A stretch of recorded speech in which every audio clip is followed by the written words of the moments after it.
Hey there, vinyl community. I thought since we're approaching the end of 2020, I would do a video that focused on, what I consider to be records with exceptional sound quality. Some people in the VC have done videos and lists where they dig out their best sounding records of their entire collection, and I'm not going to try to do that because I don't always have all my records in one place, and what I consider to be like my cream of the crop demo discs, what I listen to evaluate changes to my system or gear that I'm reviewing, always kind of changes and rotates a little bit. But I do have like a cubby at my apartment of records that I consider to be demonstration quality discs.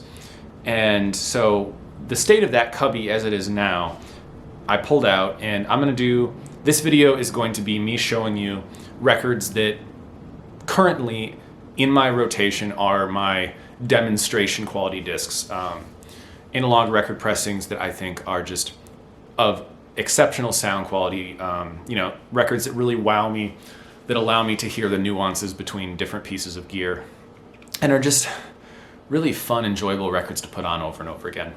So I've got two little piles here. I've got a pile of rock pop and I've got a pile of classical and jazz.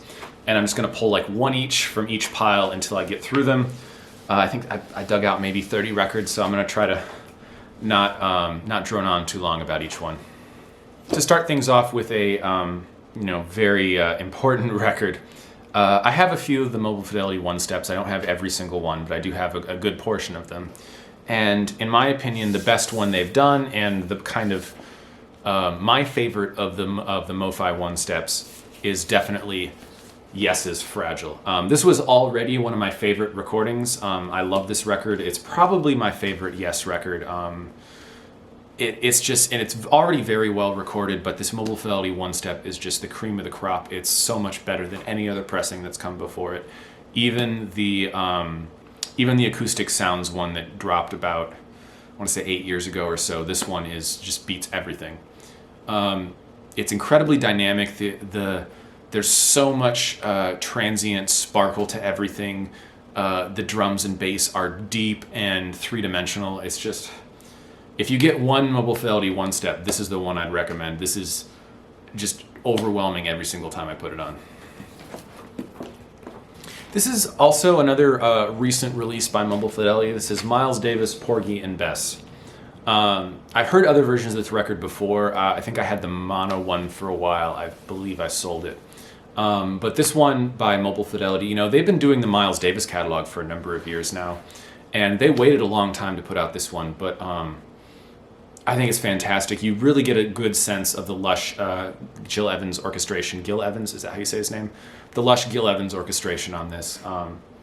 The strings are just beautiful. It's really, I really like these kind of orchestral Miles Davis records. I think they really showcase his creative side.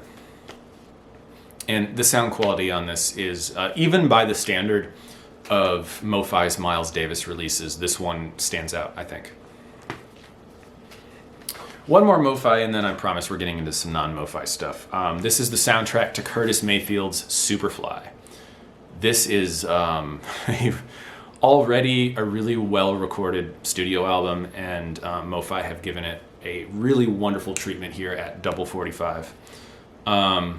A lot of people have raved about this pressing, so I'm not going to go on too long. It's just, it sounds really good. If you like any type of funk soul, and even if you're like me and funk soul is not your normal repertoire, give this a shot. It's a really well done soundtrack from kind of the height of the blaxploitation era of Hollywood. But what I like about this soundtrack is Curtis Mayfield was making a lot of social and political statements in the soundtrack to this kind of blaxploitation film, where the film itself was kind of an indulgent, crime drama that kind of almost glorified the 70s kind of drug underworld.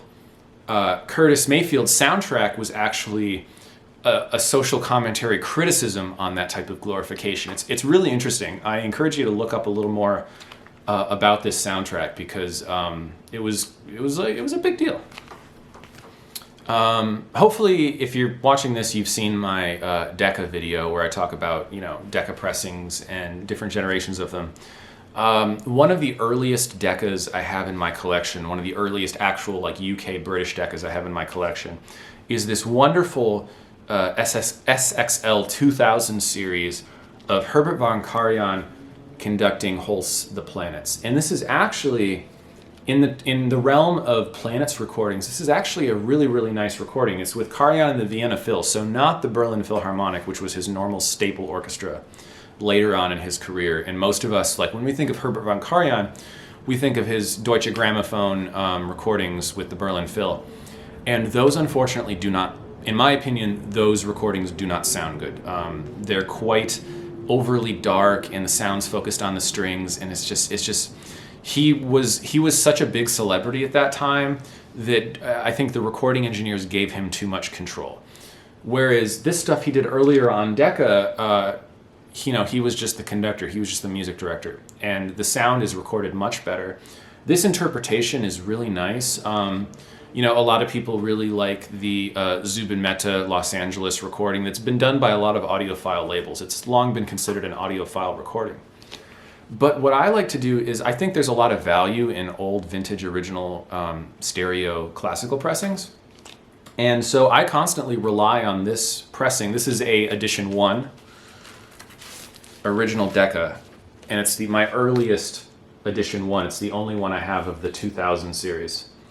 The vintage sound on this is very incredible, very lifelike. It's really a shining example of just early, I think this was recorded in 60 or 61, vintage Decca sound on an original pressing. There's something just so organic and tubey about this recording that I think it offers something that sometimes the kind of flashbang shock and awe modern 45 RPM pressings don't do.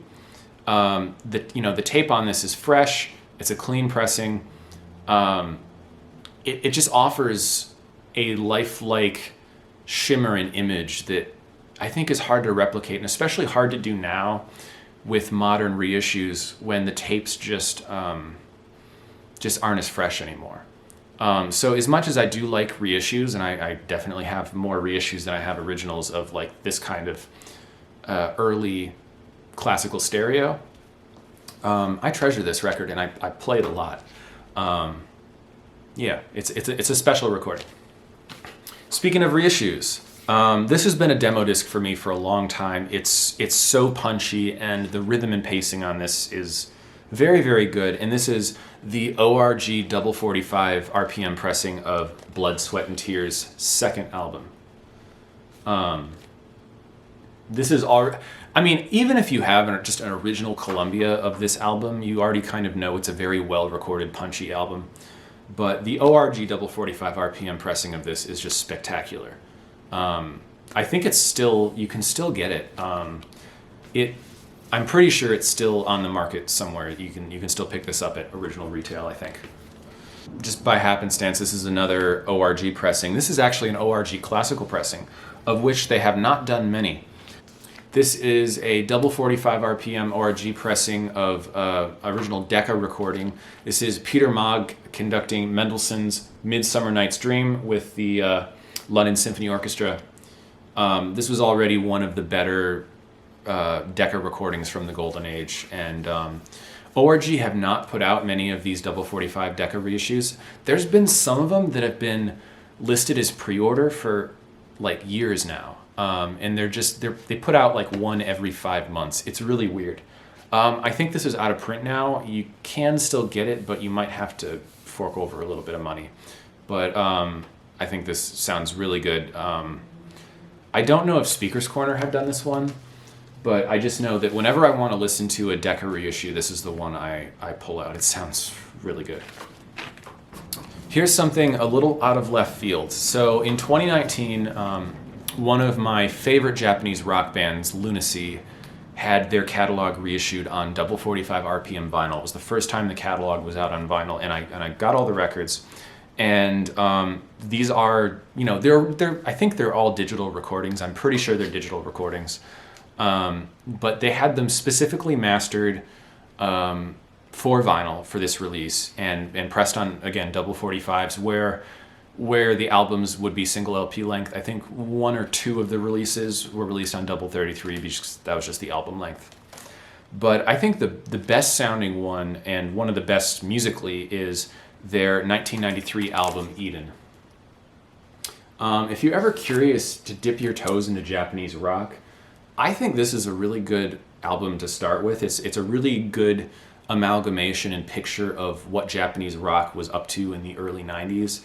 I think some of these are still available. They are pressed in limited numbers, but give them a chance because to me, this album is demo disc quality. It's really dynamically recorded. The guitar tones are really sparkly and everything. The instrumental separation is great. It really is a very well cut rock vinyl reissue.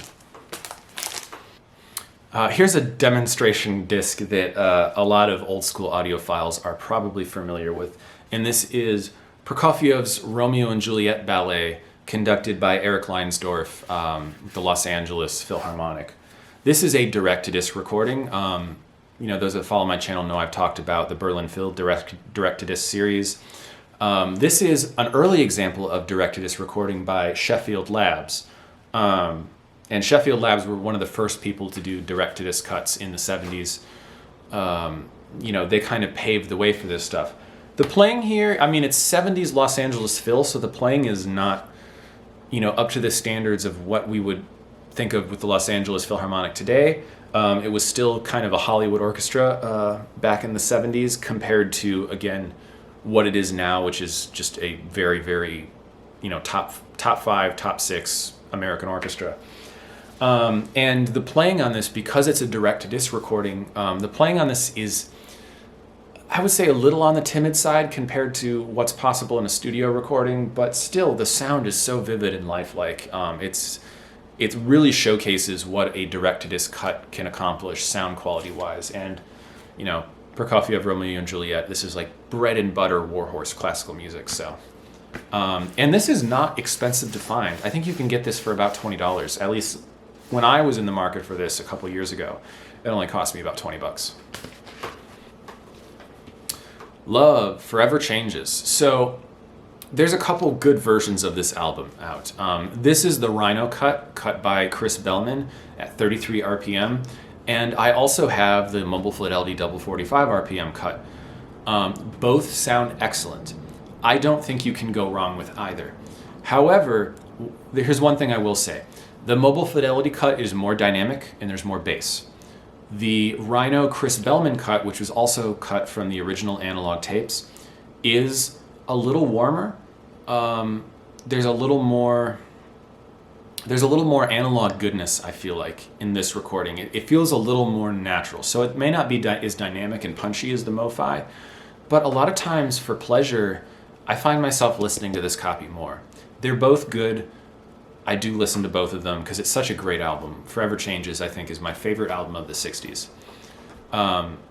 So, pick your poison. This one is cheaper and more easily available, so it's really easy to recommend this Rhino cut. But the Mo-Fi, again, and if you really love this album like I do, you can just get both. I had to throw one Blue Note Tone Poet release in here. If you don't know what the Tone Poet series is from Blue Note, what are you doing? What are you doing on vinyl YouTube?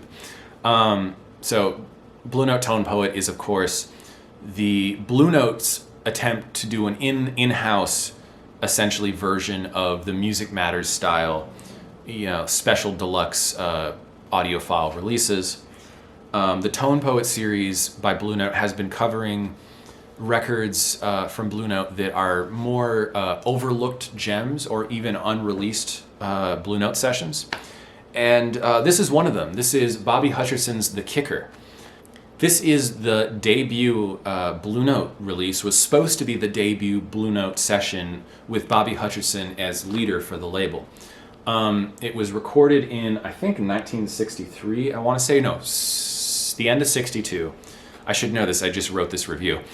And it was intended to be his debut session as leader, and it was shelved and never released. And his original band leader Blue Note release didn't come until I want to say a year or two later.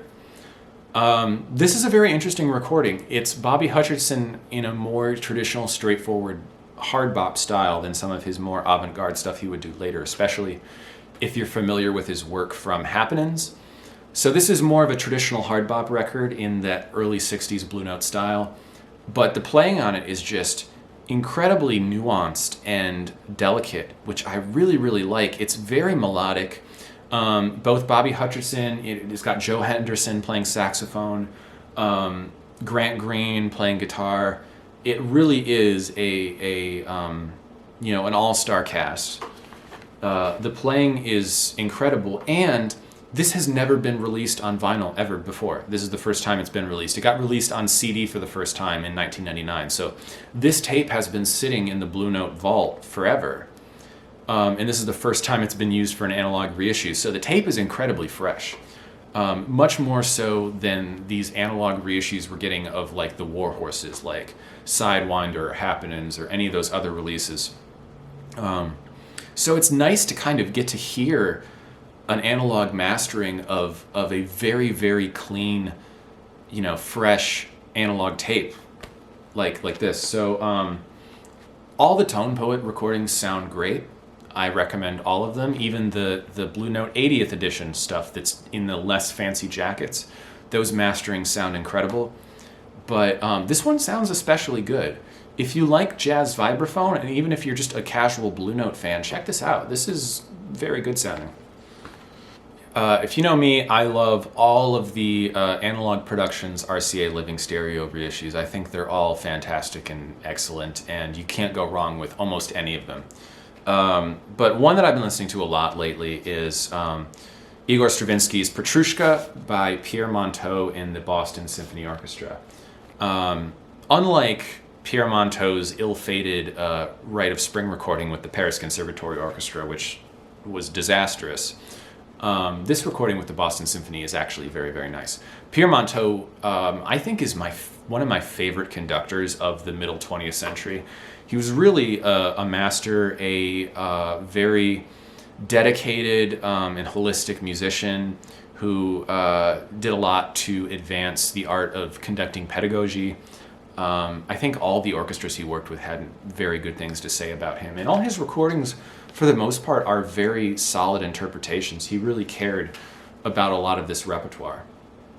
And, Pierre Monteux was the conductor that did the premiere of the Rite of Spring, the infamous premiere of the Rite of Spring in Paris in 1913.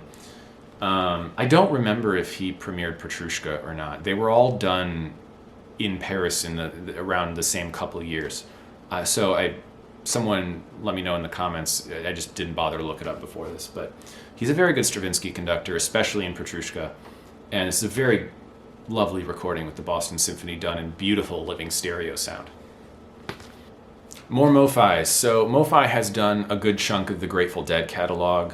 They're all great releases. I mean, some of these Dead records are well recorded anyway, but the MoFi editions have been, definitive as they tend to be. But I think my favorite release in the whole series has been Blues for Allah. This was already kind of my favorite Grateful Dead record. I think it's the weirdest. The first time I heard this album, I was just like, this sounds way cooler than normal Grateful Dead stuff. So I really like the music on this, and the double 45 treatment has made this maybe Grateful Dead's strangest and most psychedelic record, which I really appreciate. Yeah, this is just incredible, and I think I'm pretty sure you can still buy this. I really should have checked on some of these. I don't know. So we're talking, I mentioned earlier that Sheffield record direct-to-disc recording. Well, now we have a very, very recent direct-to-disc recording. This is an Emil Berliner release. This is a direct-to-disc recording of Bedřich Smetana's Mavlast with the Bamberg Symphony Orchestra. And who's conducting? Jakub Hrusa, who's not a conductor I'm familiar with, and I'm probably messed up his name, so I apologize. This is a 3LP 45 RPM direct-to-disc cut that sounds fantastic. So this is the same team that did the wonderful Berlin direct-to-disc recordings that are now unobtainium. I think the original Brahms Symphony box set by Emil Berliner is now going for like $1,400 on the internet. And the Bruckner box set has been sold out since about August, and that one is now double in price. This is still available. You can still get this. It's expensive. It's about $140, but you can still get this. And if you're looking for demonstration quality classical, I mean, probably of all the classical records I showed here, this is probably the most lifelike sounding I've ever heard. It's ridiculous. It's ridiculously good. It's not a live cut like the Brahms and Bruckner box sets were. This is a studio recording, but it's a studio direct-to-disc recording, so it's like a live studio recording, basically. And, Mvlast is not the most serious music, not like Brahms and Bruckner, but it's still, it's not like classical. It's a real piece, and I think Smetana is quite beautiful. And I mean, if you probably know the Moldau movement, that's very, very famous. The whole piece is quite nice. I played it, I want to say about 4 years ago at McGill. Very nice piece, and the playing is quite good. Bamberg sound really good here, so yeah. Get this while you can, because I have a feeling that in a couple months this is also going to be unobtainium, and people are going to be paying, $400, $500, $600 for it on eBay. So don't sleep on this. So for contrast, this is a record that is very easy to get and very affordable. This is the recent reissue of Neil Young's Harvest. So all the recent Neil Young reissues have all been done the right way. Neil Young's been pretty particular about that. They've been cut from the original analog tapes using an analog mastering chain. And they're all in like the $20, $25 range, so they're very affordable. They all sound great, but Harvest sounds especially good. It's definitely a demo quality disc for me. It sounds incredibly realistic every time I put it on. It's a treat. So you can't go wrong with any of them, but Harvest, I think, is especially good. So I've reached the end of the classical pile, so the rest of them are going to be rock records. But this is the last classical one, and this is kind of the big one, and a few people in the VC talk about this set a lot, especially Michael in Germany, 45 RPM audiophile. He loves this reissue just as much as I do. And this is the Analog Productions Janos Starker box set. I've shown this in a video before. So this was, for those unfamiliar with this recording, this is Starker's complete set of the box cello suites, recorded in the 60s by Mercury Living Presence. Wilma Concert Fine, the famous recording engineer for Mercury. So this is a very infamous set in terms of being probably the most sought after original Mercury Living Presence recording. The original Mercury box set of this goes for a very insane amount of money, more than it's worth, I think. And then there's also the Mercury Golden Imports Dutch reissues that were done in the 70s. Those get, even though those are not nearly as good sounding, I think especially for this release, that goes for a bit of money. And then about 10 years ago, Speaker's Corner put out a 33 RPM version of this recording that was done from a stereo mixdown of the original 3-track masters. So it was done from essentially a mixdown copy, tape copy. But for this release, the 45 RPM Analog Productions version, they had access to the original 3-track studio sessions, the original 3-track masters of this recording. So they had access to better tape, basically. And they got Wilma Fine's son, the son of the recording engineer who originally recorded this, they got him involved in this. And he went over his mom's, I believe, session notes and everything like that. So there was a lot of care in reproducing this recording.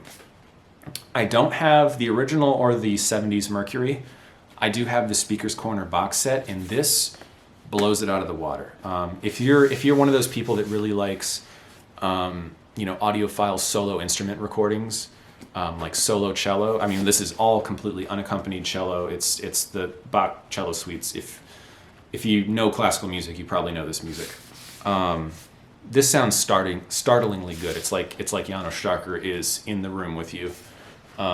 It really is a kind of a feat of a reissue, and I have a feeling this is gonna, if it's not sold out already, its days are numbered. If you want this, you should jump on it, because it's hands down the best sounding version of this release that's ever been put out. And yeah, this will, I have a feeling very few things are ever gonna knock this out of my demo disc rotation. I'm sorry for putting so many MoFis in this list, but they just do so many good releases that are, that set the standard for a lot of releases. Them and Analog Productions, I don't know what we'd do without those two labels. But this is a different kind of record than a lot of audiophiles might collect. This is a 90s alternative rock record. This is Weezer's sophomore album, Pinkerton. This is a very polarizing record on its own because, this is kind of the black sheep in Weezer's discography. It sounds not very much like any of the other stuff they put out. So people either really, really love this record or really pretend like this record doesn't exist, because it's kind of the more darker, moodier Weezer release in comparison with their kind of light, fun other records, like their debut Blue Album and the follow-up to this, the Green Album, where they kind of went back to that original Blue Album sound. But for me, I'm not the world's biggest Weezer fan, but I really like Pinkerton. I really like this record, and this MoFi reissue from the original Analog tapes sounds incredible. We don't get that many great sounding 90s releases on vinyl. It just wasn't a good era for audiophile recording and major labels, but this Pinkerton release sounds great. All right, I'm taking this one from, I'm going kind of left field for this. This is a record, I think I posted about on Instagram, but I don't think I've included any of her records in any of my videos. This is the sophomore album by Japanese folk singer Hako Yamazaki. I think the album title for this is Tsunawatari. And this is her sophomore album, came out in 1976 when she was just 19 years old. I kind of enjoyed doing a deep dive through Hako Yamazaki's discography. I find her to be a very unique artist, especially her early work in the 70s I really like. And I've been impressed with the recording quality of the original vinyl releases I've been able to pick up from her discography. And this album, Tsunawatari, sounds incredible. It's really well recorded and really well mastered. I know a lot of times when we think about Japanese pressings, I mean, most of the time when U.S. audiophiles talk about Japanese records, we're talking about Japanese reissues of American or British albums. Japanese record labels didn't usually have access to the original masters for those reissues. They're usually not very good sounding. But I'm starting to find, as I collect more Japanese releases from the 70s of Japanese artists, that a lot of them sound really, really good. We tend to think of Japanese releases as being kind of bright and with the treble tipped up a bit. But I don't hear that on this. On this album, the mid-range is warm and expansive, and the bass is deep and punchy.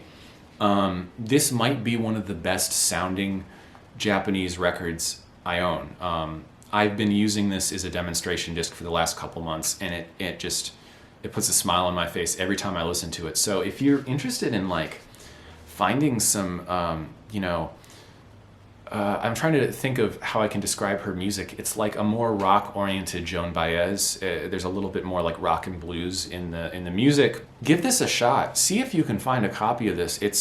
Doing international shipping is a little dicey right now, but when COVID dies down a little bit, or when shipping gets easier, try to find this. It's really good. I may be praising the sound quality a little bit because I happen to have a white label promo of this, and those are always the earliest pressings off a certain stamper, but still, I think even a normal copy of this will sound great. So, Hako Yamazaki Tsunawatari.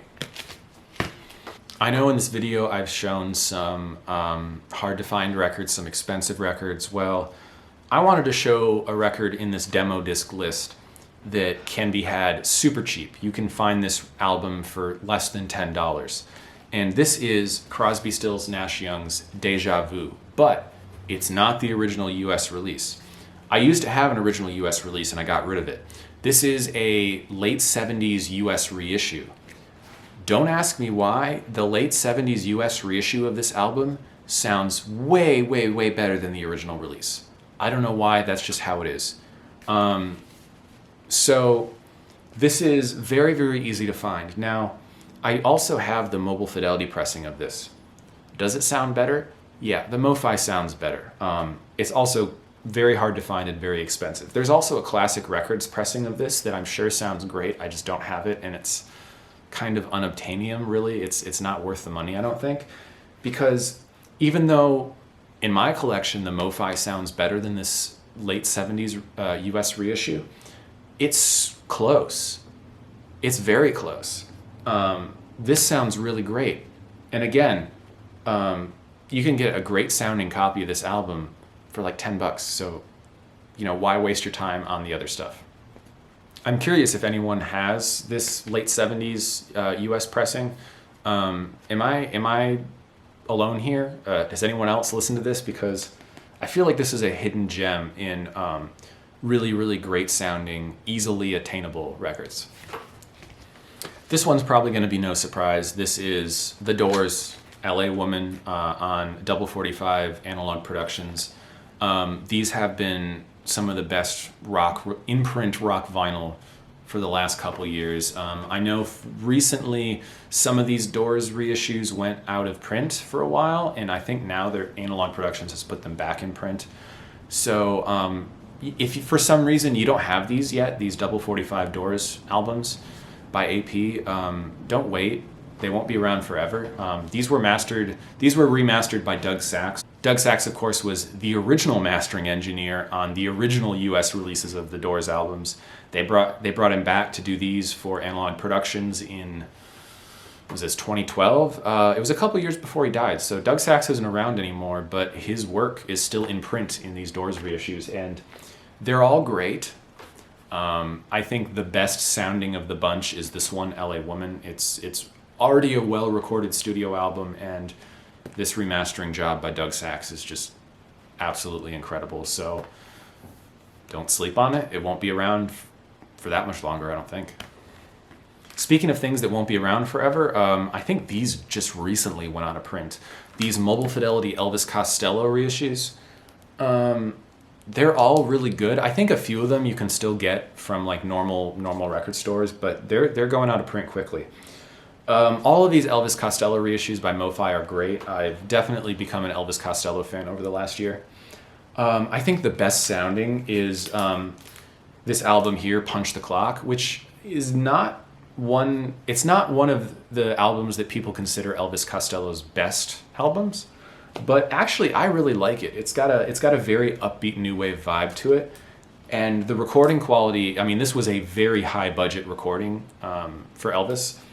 And I think the recording quality plus the Mobile Fidelity mastering treatment on this is really, really excellent. I mean, the dynamic slam and just instrumental timbre on this thing is unreal.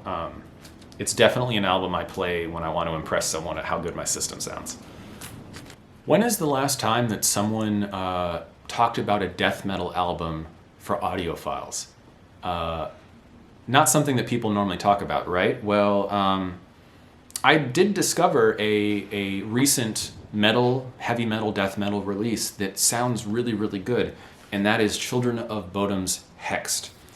This came out in 2019, and it's on Nuclear Blast Records, and this is, Children of Bodom are I forget where exactly, I know they're from Europe, but I'm trying to remember if they're from Scandinavia or Germany. But anyway, long-time fixture in the melodic death metal scene.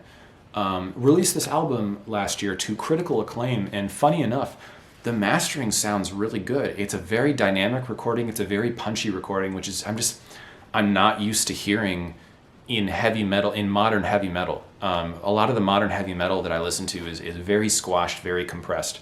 This is not the case. So if you're going, you know, if you've never dipped your toes too far into the heavier side of metal music, I think this is a very enjoyable album to dip your toes in. It's very well recorded, very dynamic.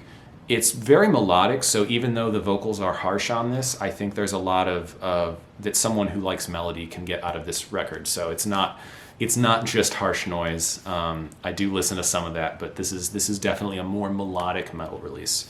So check this out. Listen to it on Tidal and try it out. One of the most prized parts of my collection is a lot of my original UK Bowie releases. They're very special to me because I think they sound excellent, and it's just so much of David Bowie's discography is just more or less perfect. I mean, yeah, he put out some duds in the late 80s and early 90s, but a lot of his classic albums hold up so well today. And I think my favorite Bowie album is Station to Station. It's his darkest, definitely, and I like that. I like David Bowie's dark side. It's very musically interesting, and I think that style of music fits with his voice really well. So yeah, this is my original UK RCA Station to Station pressing, and every time I play this, the room just comes alive. It's a very, very, you know, some of the sounds on this are a little, like the bass, the kick drum on this album is a little square and one-dimensional just in the recording, I think, but still, regardless, this is the best version I've ever heard of this album, which I think is just a masterpiece. It's very good sounding. I think it's one of my better sounding Bowie pressings. So yeah, if you've never heard an original UK Bowie, they sound great. You know, you're probably not going to find an affordable one for like Ziggy Stardust or Aladdin Sane, but for the others, they're obtainable. You gotta maybe camp out on Discogs for a little bit, but you can find them. This is a release that I picked up a couple years ago, and it's recently gone back into print. And this is another example of excellently recorded 90s alternative rock that's finally getting well-deserved vinyl treatment. And that is the Cranberries' debut album. Everybody else is doing it, so why can't we? This is done by Analog Spark. A lot of people have talked about this release. It's been out of print for about a year, and Analog Spark recently did a repressing of it. This is really, really, really good sounding alternative rock. And Dolores O'Rourke, the singer on this album, passed away about a year or two ago, I think. And I think that's when this sold out. So it's good that this is back in print, because not only is it a fantastic 90s alternative rock album from a wonderfully unique sounding band, but it's just a really good sounding recording. So if you like any type of rock music, definitely get this while you can. I'm not the only one who loves this recording. I know the local record store here, the In Groove in Phoenix, Mike, the owner there, raves about this reissue. So I think everyone that has heard this has been very impressed by it. So definitely check this out while it's still in print. And that's it. That's the end of my stack. So this little stack of demo discs changes every once in a while. And because like anyone who has a record collection of records that are special to them, you know, the list of stuff they're spinning is always changing, and the list of stuff they love and reach for the most does change and evolve over time. So I'm sure in about a year from now, my demonstration disc list will look a little different. A lot of these records will probably still be in there, but I may go back and put some older stuff from my collection in and say, oh, I'm tired of that recording, I'll move it out. But right now, this is my, this is the stuff I feel really, really safe putting on, in that I know what it's gonna sound like, and I'm always happy with it, and there's so much to retrieve on these discs here. There's just so much good mastering and good sound on these discs to really show off, you know, what kind of gear you're working with and what kind of setup and room you're working with. So now for you watching, down in the comments, let me know, do you have any of these pressings? Do you share the same thoughts that I do? Do you disagree? Do you have your own list of demonstration discs? Let me know what you reach for in this kind of category. What is prized to you in this regard in your collection? I'd love to hear from you, so leave a comment down below if you're not subscribed. you should please subscribe. This channel is a labor of love for me, so I appreciate all the growth that's happened over the last couple of years in this channel, and I'd love to see it continue to grow. So with that being said, VC, I guess that's all. I'll see you in the next video. Cheers.